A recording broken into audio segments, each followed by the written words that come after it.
तो जब भी हम यूनिट टेस्टिंग की बात करते हैं तो हम अपनी कमांड के जरिए जो कि है npm रन टेस्ट, हम अपने तमाम टेस्ट केसेस जो भी हमारे एप्लीकेशन में लिखे होते हैं उसको टेस्ट करते हैं और देखते हैं कौन सा टेस्ट फेल हो रहा है और कौन सा टेस्ट पास हो रहा है। सो जैसे कि मेरी एप्लीकेशन के अंदर दो टेस्ट केसेस हैं, button.js और input.js, वो इस दोनों को चेक करेगा और मुझे रिजल्ट आगे दे देगा कि कौन से टेस्ट केसेस पास हुए हैं कौन से फेल हुए हैं। फर्ज करें मेरे पास यहाँ पर 20 से 25 फाइल हैं जो हमारे पास टेस्ट केसेस लिखी हुए हैं, तो जब भी मैं ये कमांड चलाऊंगा वो कुछ टाइम लेगा, प्रोसेस करेगा और उसके बाद मुझे रिजल्ट आगे देगा।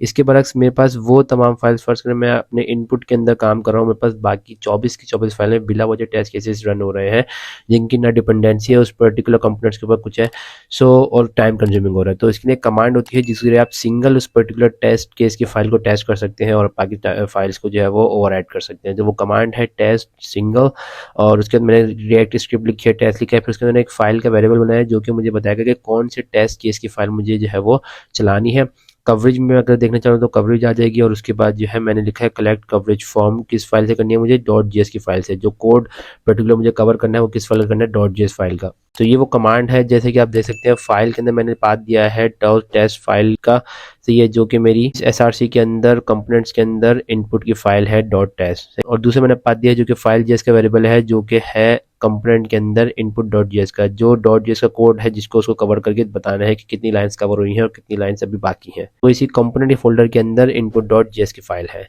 ठीक है, अब अगर मैं इस कमांड को रन करता हूं तो मुझे इस यूनिट टेस्ट को पर्टिकुलर टेस्ट भी करेगा और उसकी कवरेज भी ला के देगा। तो इस कमांड ने पर्टिकुलर input.test.js की फाइल को टेस्ट किया और उसके समान टेस्ट केसेस को देखा कि पास हुए फेल हुए, और उसकी कवरेज मुझे ला के दे दी कि कवरेज कितनी हुई है, लाइन्स कितनी कवर हुई हैं उसके अंदर फंक्शंस कितने कवर हुए हैं और एक्सेट्रा थिंग्स। तो इस तरीके से आप अपनी पर्टिकुलर फाइल को टेस्ट कर सकते हो और अपने टाइम को थोड़ा सा रिड्यूस कर सकते हो।